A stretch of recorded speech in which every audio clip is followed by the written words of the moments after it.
comme il attend, il y a Élie, le prophète, a pas opéré miracle, Élie pas opéré miracle. Parce que kuna ba prophétie ça ni ezali quand on va prophétie ça ni ezali parce que ya kuna ba prophétie na bango et comme si na ba prophétie moko négocier amayaka yo sala ba théâtre pana na sala pas mango yaka yo jouer bien cacher le ça yo sala pas na yo sala pas isobe yaka yo no pas yo pas yeba yo ça ni yaka ce sont des choses au lelo et qui vont affaiblir l'évangile. Bible zoloba l'abomination est enrivée dans le lieu saint.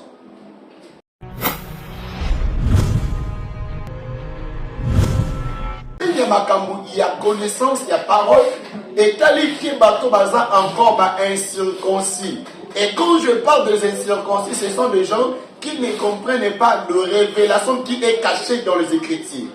Tu dois d'abord connaître ce qui est caché dans les Écritures pour bien expliquer ou éclairer dans la carte de la vie, il y a bateau.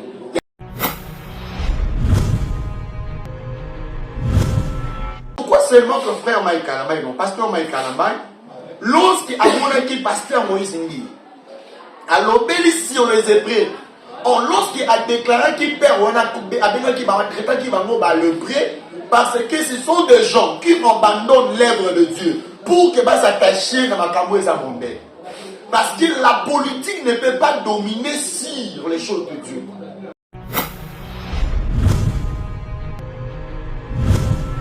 Ce temps de Dieu peut dire que le ciel est réservé, les gens non destinés pour l'humain, mais ils sont pour ma belle ne peut s'améliorer.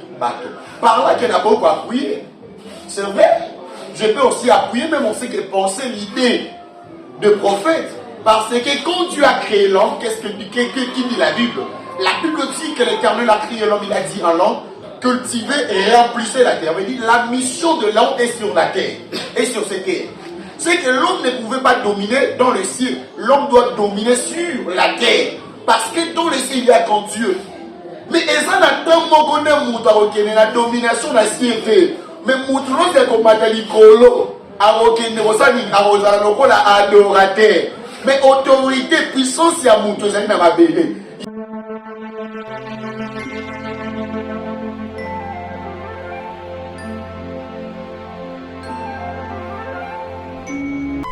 Jexo TV, la chaîne chrétienne.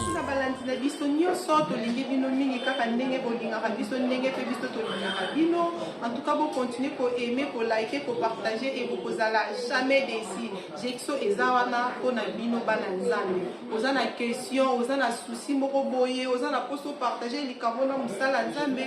Papa Zawana a les maraté, ya parce que merci beaucoup à l'équipe Mobimba. Merci à grand caméraman, un grand merci. Na balandi na biso nyonso, vous continuez pour s'abonner, vous continuez pour liker et puis pour aimer, pour partager, vous kozalaka jamais d'ici, balobi awande et sika bo solo et fan. Toujours combattre mais balonga ka biso jamais parce que awa c'est la vérité. Alors muto alobara vérité ça toujours sous protection divine. Encore une fois merci beaucoup à mon papa chéri na milieu mingi prophète bien na dédié. Merci papa pour la confiance. Ozo continuer côté sanga et puis merci beaucoup na grand caméraman na mon coach na milieu mingi et puis na ba fidèle mieux surtout à l'église na biso ya Jexo na pesi bino bango tebele. Toza elongo na papa babi papa na mwana na ye do makambo. Papa na mwana na ye makambo epesa zuwa te pesa suscité bino pe bokende pa papa na bino papa na nga aza vraiment mutabo solo nazanga mote na zelo na papa caméraman na ngai ya rebalancer pour papa na ngai akota papa na ngai akota. En tout cas bonjour papa. Oui bonjour la servante Mélanie. Vraiment papa est mon mini ozana yo aussi sur le lot na plateau na ngai. En tout cas la moni de la journée na ngai eza malamu. On occupe au Kamabiso dans moins quelques secondes de prière, comme ça, tout ça. Quand on parle de l'ibota au nyonso, de sa confiance dans Jexo télévision, Pambola, les téléspectateurs nyonso, on va me sentir pour la présentation Dieu il y a servante na mélange Membote Père étant les yeux et que cette émission ensemble est une émission pour nourrir encore le thème il va comme désespéré la fausse évangile où Jésus à lire na kati ya mokili oyo na pas mon moment oyo na kombo na Yesu Messia. Amen. Amen. Merci beaucoup papa. Papa Père Mike Kalambay. Je sais pas dans le pasteur Mike, dans le évangéliste Mike. Papa Mike Kalambay. Quand vous dites papa Mike Kalambay, nous avons bazar na matoïté, nous avons bazar na makoloté. Par rapport à Yamé, papa Francis Kalambay, Lola ezali pour la balimete, pour la balimete, na moni papa Mike Aye, na moni qui ayaka trop pour la barrebu. Tant que nous avons fait déjà la prophétie, que tu espérer, vous fortifier, puis vous avez fait la prophétie, mais les lobbies sont qui passent en moins qu'à la main, le week-end, ils ont besoin de ma qualité, ils ont besoin de ma qualité. Comment ça? Bon, premièrement, d'abord, merci, journaliste, ma journaliste préférée, n'a pas Molio, et n'a pas Maman Nessika Oyo. N'a se présenté d'abord Nessika Oyo comme un invité. N'a allé invité pour la couper ça, talatala et malamu n'a pas oignon sur la marabiso. Fait moto Yolanda qui intervention et en décommande parce que Mike Baza Bato, lorsque va y dans le ministère il y a parole, il y a beaucoup d'abisso. Par là que Naza est né. Naza est né et pas né parce que celui qui a de vital qui vit chrétien avant moi, là je peux accepter. Mais dans le monde pastoral, parce que nous avons se convertir un peu comme chantre. Dans le monde où nous avons maté, le coup là, tel, non. Nous avons bandit une intercession, nous avons fait une évangélisation, après je deviens prédicateur. Nous avons dit comment vous calmez.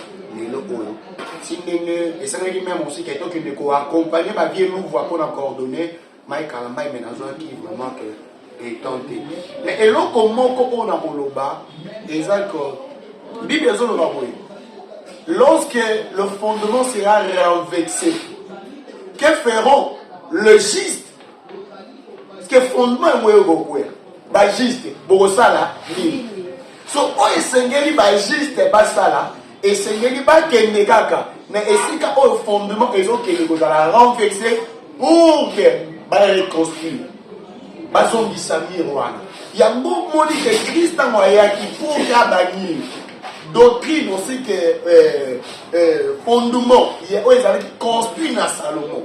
Jésus a bien dit, il a bien précisé que le temple na obuka yango et donc 3 jours dans salini na construire yango. Parce que bato bazongi bato maena ba constructeur batali abi na traversé dans bâtiment, na sali na construction. Pour ton mandat, on a besoin de 2-3 jours, une semaine. On a besoin de bâton, peut-être aussi que des années pour ça, ici. Comment fait-il que cet homme peut dire qu'il y a un bouc peut apporter dans 3 jours? Par là, on a encore le baquet. Domaine de Makamou, il y a connaissance, il y a parole. Et tel que bateau baza encore incirconcis. Et quand je parle des incirconcis, ce sont des gens qui ne comprennent pas la révélation qui est cachée dans les Écritures.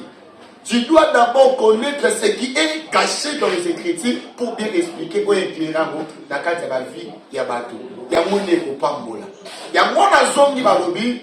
Donc, fondement et comment il va la renverser. Ni on va juste ba koyeba na kosala. Na kosonga pe moke na motuna parce que ça dit motuna na ko sauter en moté. Mais ça motuna pe bateau bozona nanga. Pourquoi seulement? Moi aussi je me demande.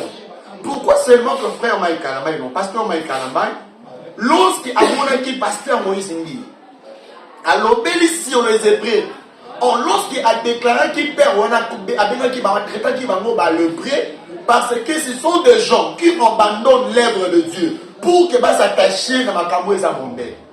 Parce que la politique ne peut pas dominer sur les choses de Dieu. Aujourd'hui, que politique est commis numéro 1, pasteur, le jour où on va signer beaucoup de commandements, on va commis numéro 2. Par là, on a même aussi que les politique. Tant que même qui n'a pas prêté serment na bango, Bible est à la wana, qui n'a pas prêté serment na Bible. Par là que qui n'a pas honoré d'abord divinité. Mais si on est comme Moïse Mbili, lorsqu'il y a des gens qui se lèvent juste pour le condamner, on le condamné qui est. Vous voyez bien que dans la monture à Paul, et si quand rouge, c'est dans le bac rouge, et si quand bleu, c'est dans le bac bleu. La condamné qui était pourquoi? Parce qu'il y a des gens qui font étudier de marche naïe. De marche naïe, américain qui a interpellé papa la biso. Que Moussalo est segui Bossala, et segui Bossala berger, n'a qu'à la bergerie. Mais lorsque Osa n'a qu'à la bergerie, ça c'est le bien. Effectivement, et suffit tu dois encore sortir et rassurer la sécurité des gens au bazar intérieur. Vivement en extérieur pour chercher d'autres personnes.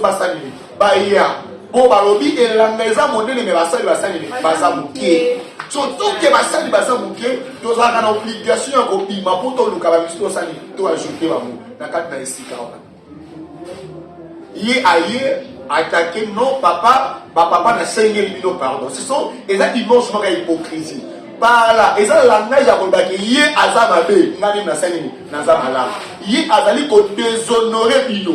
Nani Nassani, Nazonorait Bino. Pourquoi? Parce qu'à considérer Bino, à traiter Bino, le prix. Mais tandis que vous êtes nos pères. Mais Nani dans le dit non. Vous êtes de prêter. Vous êtes de repères. Vous êtes de pères, de guides. Mais en réalité, que des guides, lorsque ma commis va aveugle, parce que le problème est lorsque la doctrine sera renversée, le fondement sera renversé. Qui feront le juste? Qui feront le juste? Ndekomai Kalambai, aïe koloba na pasteur Moïse, na pasteur, à prophète Joël Francis. Et l'homme va voir qu'il y a un niveau de connaissance entre moi et Joël Francis. Pour permettre de le malgré que je suis aussi prédicateur. Mike Azamwana, Azam Musika. Parce que Francis Nazawana, pour na koluka ko battre, asa no kona moto asa na boye bi molo ya ya Paul. Asa na boye bi makasi. Il faut envoyer des témoins.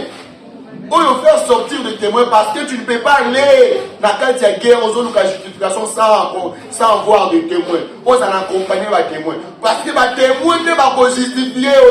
Pas pour le bagage. Oh yo zolo besoin de solo. Ceux qui ont marché dans les témoins, c'est un peu difficile pour voir ça. Pas croire na yo. Il y a le dit que comment que ce temps de Dieu peut dire que le ciel est à dire réservé. Les gens non destinés pour l'humain, mais ils sont pour m'appeler des personnes. Par là, qu'il n'a pas beaucoup appuyé. C'est vrai. Je peux aussi appuyer, même on sait que penser l'idée de prophète. Parce que quand Dieu a créé l'homme, qu'est-ce que qui dit la Bible? La Bible dit que l'Éternel a créé l'homme, il a dit à l'homme, cultiver et remplissez la terre. Il dit la mission de l'homme est sur la terre et sur cette terre. C'est que l'homme ne pouvait pas dominer dans le ciel. L'homme doit dominer sur la terre.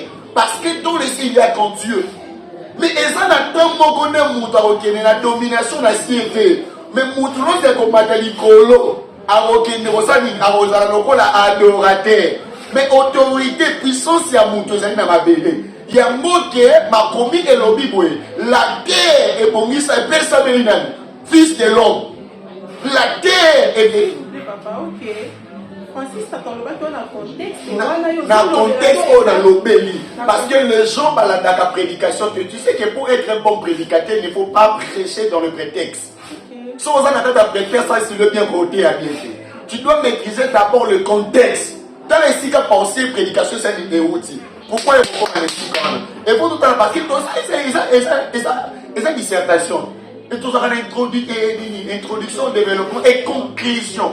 Parce que dans le cas de la conclusion, ce qu'on est tombé par un niveau de parce que moi, j'ai une tour pour la prédication, des marches, et ça met toujours dans ma commis appuyé.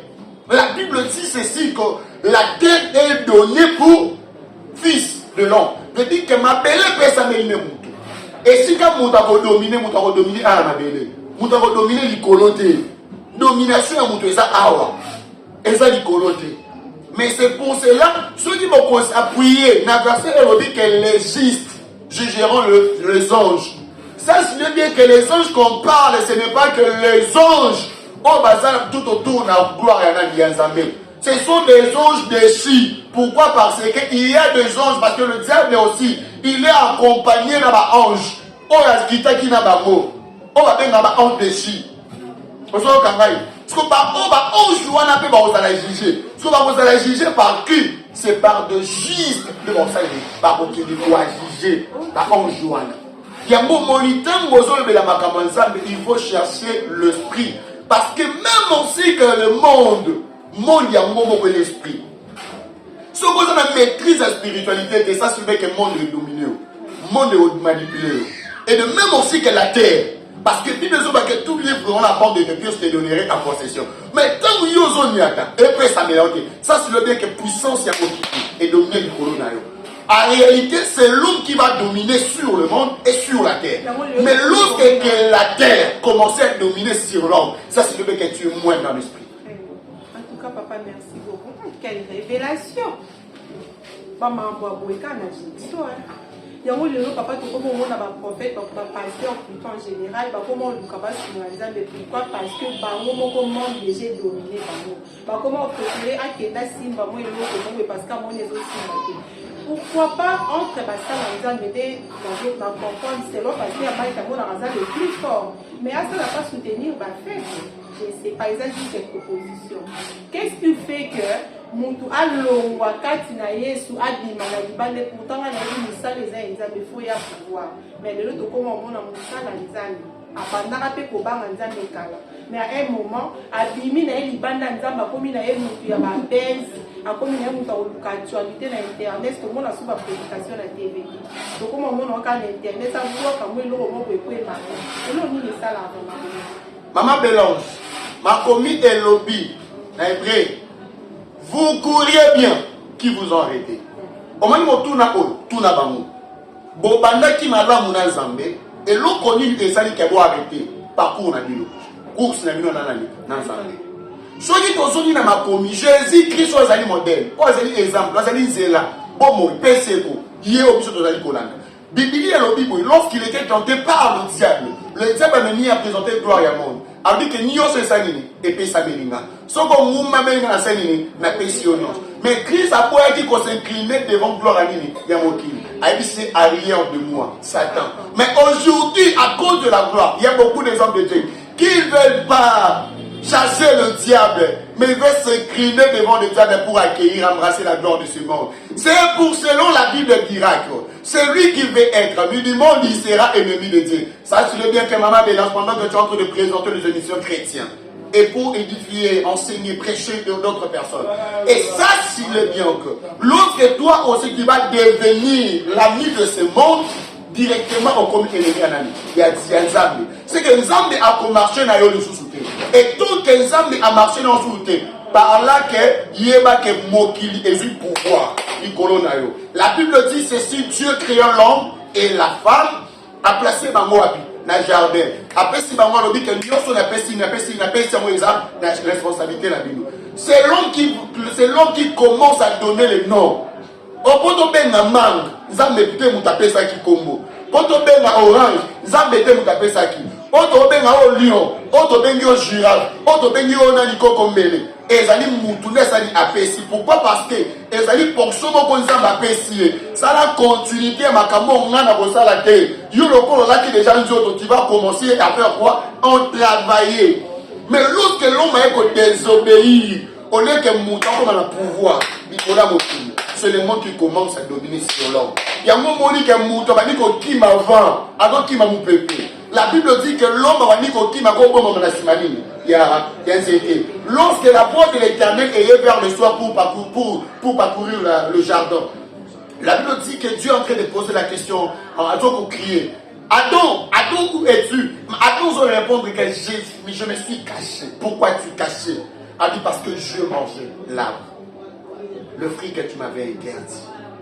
À cause de la désobéissance, il y a un moment où il y a maman, pardon, même quand expliquer il y a des gens, surtout les athées, les gens qui ne croient pas dans l'existence de Dieu, les gens qui ne croient pas dans la spiritualité. Dit qu'elle a dit ça, même aussi que la nature, on peut voir que la nature est concernée binoté. Pour comprendre même la nature, il faut être un homme spirituel. Ce qu'on a spiritualité, ça c'est que même aussi que la nature, et qu'on travaille. Tant qu'on travaille, pourquoi? Parce que tu es petit esprit. Pourquoi comme un pédé? Pourquoi comme un lésibien? et tu commençais à faire de n'importe quoi, sans se remonter cette écrit. Il y a un mot au monde qui est trois types de personnes. Tout ça un homme animal, tout ça un homme spirituel et tout ça un homme charnel. Je veux dire que lorsque nous sommes homme spirituel, même aussi que les animaux, un jour, on a fait une expérience. Donc, quand il y a une retraite, papa, t'as prié. Mais si pas moi, et ça, c'est un mot qu'on a fait ce message. Voyez-vous? Pourquoi? Parce que je connais qui suis-je. C'est pour ça, lorsque Nani Ben a petit Dieu, il y a des gens qui me demandent pourquoi que tu t'appelles petit Dieu. La Bible dit, le livre de Psaume 82, 84, la Bible dit que vous êtes de Dieu, pourquoi vous mourrez comme des hommes. Je dis que nous avons beaucoup de roi mon douté. Parce que je sais que nous avons animé la force de mon année. Il y a un de Katinana. Je dois aussi commencer à opérer, faire des choses comme un Dieu sur cette terre. Pourquoi? Parce que dans la Bible, l'Éternel est en train de dire que l'homme que je me suis créé. Oh, il y a des gens qui parlent, qui comprennent bien le français. Il y a des gens qui parlent bien le français. Quand on dit que l'homme que je me suis créé. Est-ce que la bombe française te voit le bon? Non. L'homme que j'ai créé. Je me suis créé. Quand on dit que je me suis créé, Mouton Naï, Nami Sali. C'est que Moutou Azali représentant d'ensemble. Ils m'ont semblable d'ensemble sur cette terre. Lorsque son monde a Moutou, on dit directement il y a un mot qui dit lorsque le dit que vous êtes de Dieu, pourquoi vous mourrez comme des hommes? Veut dire qu'un être humain, et quand tu es humain, ça c'est le fait que tu es la poussière. Parce que, et si comme Moutou, l'homme, Azali qui tire, corps, et ça qui tire la ligne, dans ma belle. Vous comprenez? Tant que vous vivez dans ma pénamine, dans mon moto, comme homme charnel, il n'y a pas de pouvoir dominer le colon. Parce que aux zombies dans ma télé, quand vous êtes dans ma télé comme une mère, comme créateur, ma télé comme père. Vous comprenez? Par là, lorsque vous comprenez que je ne suis pas seulement qu'humain, je suis un esprit. Il y a un moment où les gens va dire non. Na ko s'incliner na yebi muto osalini osala na boy. Vous comprenez? On lit même aussi que Job a insulté Nzambe. Afrika moi sinabi que na lakini mukolo na salini na botamaki. Par là l'occasion de la poésie que azungi na fond la création. La Bible dit Dieu forma l'homme par la poussière de la terre. Par là c'est que Job a compris et celle que la terre même de mimi malédiction du colonama. Par là que je ne peux pas aller encore vers la terre pour chercher le secours. Le secours, on a connu que ça les Zambie. Je sais que mon rédacteur est vivant, il s'élèvera même le dernier. C'est pour cela que je voudrais dire à quelqu'un, quel que soit ton problème, quel que soit même aussi quelque chose qui te dérangent, par contre, bloquer le lobby, il n'y a pas qu'il est en Dieu. La personne qui a créé le ciel et la terre. Ça, c'est le bien que la personne l'a placé dans la belle oil. Même nature est pour dominer tes problèmes. C'est toi qui vas commencer à dominer sur la nature. J'ai appelé l'oiseau côté dans la église. Côté à côté. L'oiseau commençait à parler. Vous comprenez? Quand l'oba mounoko ya batouté, azo loba mounoko. Quand il va ndeke, n'anga azo interpréter. Ils ont malobi boule. Azo loba balobi. N'est-ce pas moi assis ici au loba. Nabi assis sur le loba. Bon côté à la montre. Bon compter, bon à la montre. Surtout comme une flèche comme une 45. Au moins avoir ça ni. On met à tout et si na souke église à pas saigner OK et ça la mi kana bon saigner OK mais bantali va non par là que l'on va dire voilà ils ont éthique de la nature non ils ont esprit parce que le monde ils ont créé en esprit la Bible dit au commencement Dieu créé le ciel la terre était informe et vide il l'a vu le ténèbre à la surface de la Bible qui dit la Bible la troisième parole avec que l'esprit de Dieu s'est levé au-dessus des autres par là vous comprenez que dans les commencements, il n'y était qu'un esprit. C'était l'esprit qui était au commencement. Et le même esprit où il était au commencement, il y a moins que la autres. Tant que la autres, il y a c'est que l'esprit on a et cause à la dominer na mabele. Il y a même dans le dominer le colon mabele. Il y a un moment où il y a Christ à Boyaki. Abibino Adam a obtenu la poussière. Maintenant, on a besoin de la poussière. Comprends? Ils sont qui Adam pour qui m'appelle parce que Adam ou qui n'a ni na poussière na m'appelle. Pour ma lobby boy. Ou qui n'a m'appelle au salini. Bonjour na m'appelle. Mais quand Christ a outil na m'appelle qui? En son là. Il y a un moment, même on sait que quand il y a Christ, qui a voté. À côté, il n'a pas vérité. Si les prédicateurs te disent que Jésus-Christ, il était enterré, dans ma belle, ça a 3 jours, c'est ma belle, non. Il ne faut pas accepter. Parce que quand il y a Christ, il va déposer quelque part. Et c'est là qu'il dépose. Et si quand on va déposer, il y a après 3 jours à s'allumer. Abima. Pourquoi? Parce que même on sait que terre a pas dominé il y a Christ.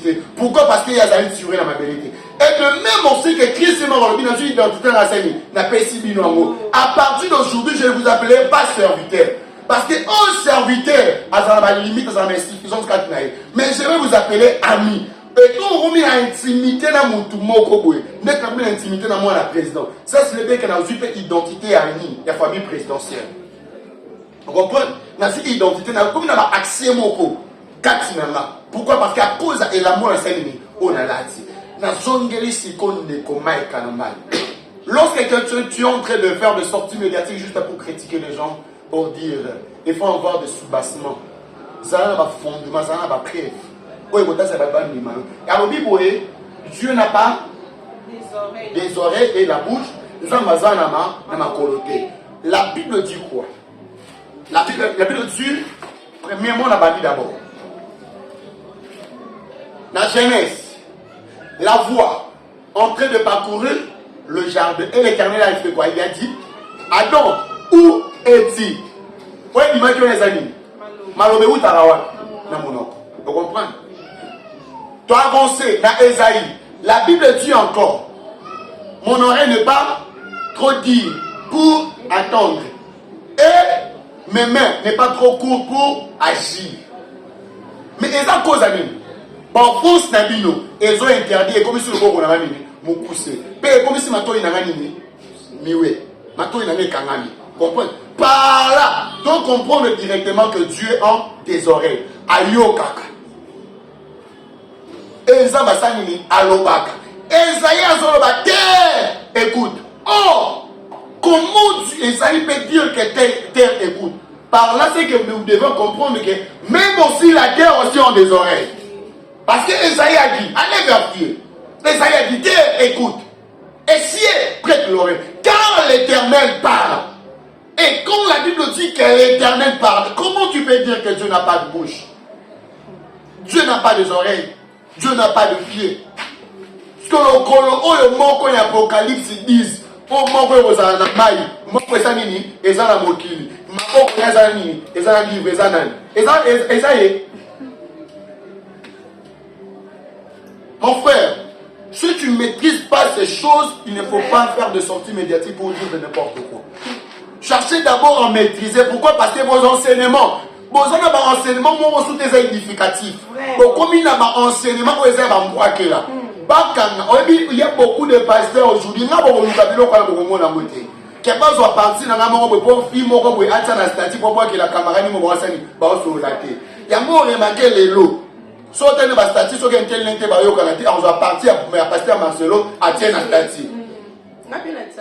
Azui parti à Navio Potsana, Azui parti Moussou Yera Biminani, et Moke Kimelo. Et ça, vous dites que la prédication, les enseignements, mon copain, comprendre, ce sont des enseignements bidons. Ils ont comme une édification de Katalia, des Libotananzam. C'est pour cela ce temps, dans un temps, il y a réveil. Dans un temps, il y a réveil. Lorsque je suis en train de voir toutes choses qui se passent, Nami tout n'a papa Kelani, a osé dans la vie. Nathan n'a papa Tambulukoki. Nathan n'a papa Verno. Nazo raisonné Thomas et Dinabal. Aujourd'hui, Makiona. Nathan Thomas et Dinabal. Oh mon Dieu, Jésus. Nathan y a Thomas et Dinabal. La Bible, pas seulement que la Bible dit quoi? Le miracle accompagnera tous qui auront crié. C'est pour cela lorsque Thomas a dit n'a pas animé la miracle, animé la Christ, puis miracle va nous et va nous accompagner. À côté d'un aveugle a déclaré mis avec les amis et moni. À côté d'un coca, oh même aussi que papa n'a vu son sonné à Betali solo. Alors dit que jour ya matanga ya iti na bal, parce que na yé na bronca. Mais au moins la coca zone na soyi di papa tiki biso. Azon mbulu manase, pali coca tele masani, abando tambola makolekota. Sonia Loba, il y a des images des alliés. Papa Sonia Loba. Alors, bien, mon amakambu, oyo, n'a pas supporté de pousser la sani. N'a pas de retrait, n'a pas de kanzambe. Biso tozana bon moi, il doit bisa mutu pas cité. Mais mutu a koufi. Par là, ce sont aussi des signes. Lorsque va être enterré Élisée, la Bible dit qu'il avait une jeune serviteur qui était mort. Donc, il y a un accord, comme ça, quand on va déposer, encore tout un an, d'accord, et Élisée a koufi. J'ai mon assanin, assez quoi. Fait dire que l'option est disponible quand on a ensemble. Nous avons remarqué que les gens qui sont soutenus, il y a Luka Batata Nayo, tous ont réparé et si comme on peut dans Zambé. Aujourd'hui, l'église est continue à dire Boulouyeke. Le jour de se pose des questions. Il y a toutes des questions. Donc, comme il attend, il y a Élie, ma prophète, à battre opérer miracle. Élie pas opérer miracle. Parce que kuna ba prophétie ça ni Esaïe. Quand on va prophétie ça ni Esaïe. Parce que ya kuna ba prophétie na bango et comme si na ba prophétie moko négocier. Amayaka, yo ça va être pas na ça pas mango yaka. Yo jouer bien. Cacher le ça bon. Yo ça va pas na on ça va pas isobé yaka. Yo no pas yo pas yo le ça ni yaka. Ce sont des choses au lelo et qui vont affaiblir l'évangile. Bible zoloba, l'abomination est enrivée dans le lieu saint. Dans le lieu saint. Ma belle dit, évangéliste Roger Baka. Boloba.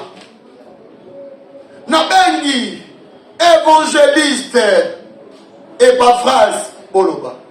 Na bengi tata na Epaphras la mungu. Boloba. Na bengi Dimi et Kagola. Boloba. Tout défendre l'évangile. Parce que l'hypothèse dans Zambé continue à ta souffrance. L'hypothèse dans Zambé, il y a des gens qui ont des problèmes. Quand vous souvenez de comment on a dit la comment on a moutumoko. Mais moutou la comment on a sali ba moya mbarasuka. Et quand imposer une crédibilité quand tabac. Il y a la même aussi que la Bible. Non, non, mais la prophétie biblique. C'est que j'ai compris que véritable prophétie c'est dans la Bible. Parce que la Bible avait déjà prédit. S'il sera possible, même les Élis seront séduits. Aujourd'hui, je suis en train de voir, il y a beaucoup des Élis qui sont séduits. Il y a beaucoup des Élis, les loro qui est enterrement. Zamba Pambola, patience Tabino, Narata chaîne. Yota la mission de Banda s'abonner. Au correcté émission mode à chaque temps sur le monument. Aux ali Kamumoko, il y a ma bébé au autre Gustavo. Combien la mission? C'est la mission au message. Parce que je ne suis pas là juste pour dans le baquet aux autres bang. Bon, ça, ils sont ma bébé au bout. Et tiens, à Koufa, na Moussala. Ma Paul va Koufa. Ma Timothée va Koufa. Tous en bang et l'eau monde. Mais mission de mission les alliés. La Bible dit allez, de peupler ce royaume et peupler le royaume de Dieu. Tous en obligation à peupler le royaume ensemble. Pour de peupler le royaume de Dieu. En tout cas, merci beaucoup, papa. Papa, vraiment, qui tellement l'icolo makasi, tous eu ma révélation et plaisir. To la mouka. To la mouka. Chaque fois, dans le baraya, ma lame, oyo yoki. Koyamba yango yo mon côté. Soit ta ko partage, on a baninga. Pour mutu mususu, ana posa le dit comme akuta ina bipaku oyo kutani na wote. To partager, to aimer, to commenter. Et puis, to kozala jamais déçu. Merci beaucoup, papa. Na dit mot de la fin, na yo ezanini. On a fait pour mot de la fin, on a une situation autre en awa. Tozo sema bandeko nyonso oyo. Mo me bobe bisarambo on a bino pamba. Na mutu moko ebiso ya sunga pele sunga okyo sanini oko pesa. Place ngo ba kena osala ba captive no pesa nini. Timona ba ke ba sa binote. Toza la face moko ya demande. Na sengi na yo. Bible zolo ba el seule chose est tombola qui Salomon, ils ont partagé des décisions de construire le temple pour ensemble. Tous on a problème moko. Na aussi na yé pas na yo, ndeko mwasi, ndeko mobali. Mosali ensemble. Soki otie ozwi na yo, na kata ministère ya moninga, nzambe pa otia loboko na lotombo na yo. Tous on a problème moko. Ils ont esika otoza il faut to quitter, il faut to lomo esika o. Yango te ko senga na bino. Te ko senga lisungi na bino parce que le bongo essaie de camisa souté. Et c'est un biso to longwa les sika oyo to libérer place oyo ba pesi biso ba jour ya mokie to za na posa to somba esika na biso moko makoto to za na mo eza vraiment mokie bande ko musu déjà ba bande ko benga pona ko soutenir biso to na ko sala vraiment de monde ya à champ parcelle to tosombela nzambe ecclesia tosomba esika totonga mpona nzambe okosepelaka osepelaka na papa Jérémie osepelaka na papa prophète Exaïe la petite sur la terre non soki na bina ye na kini nazala longwe lukumbashi nazoya na kini na kosambela Jekso te na longwe kisanga nazoya na kini na kosambela Jekso te na longwe poto nazoya na okota na ota prière ya totonga église wana ensemble na ngai na yo et oza eloko moko ya malamu oza na 1 euro na yo oza na $10 $20 1000 oh nyonso oyo mo nyonso nango ezala 2 ezala 150 oza nango contribuer sunga biso tozwa esika oyo bapropose biso mpo tokende kotia temple ya nzambe tokende koconstruire soki ozwi bozwi na yo otongeli nzambe temple to otia yango mpona achat parcelle etongami yeba ke génération en génération na yo ezanga te mpe bokela te. Parce que Bible au Jésus-Christ a rencontré une femme qui était courbée.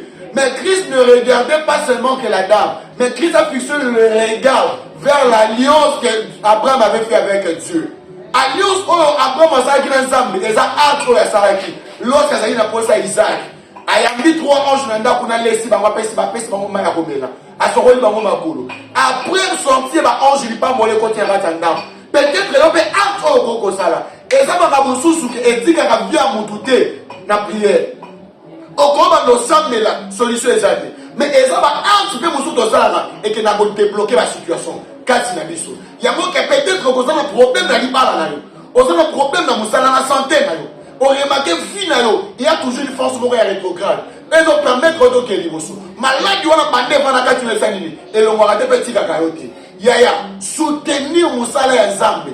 To sengi na yo to ye vraiment na débit na demande ya achat parcelle.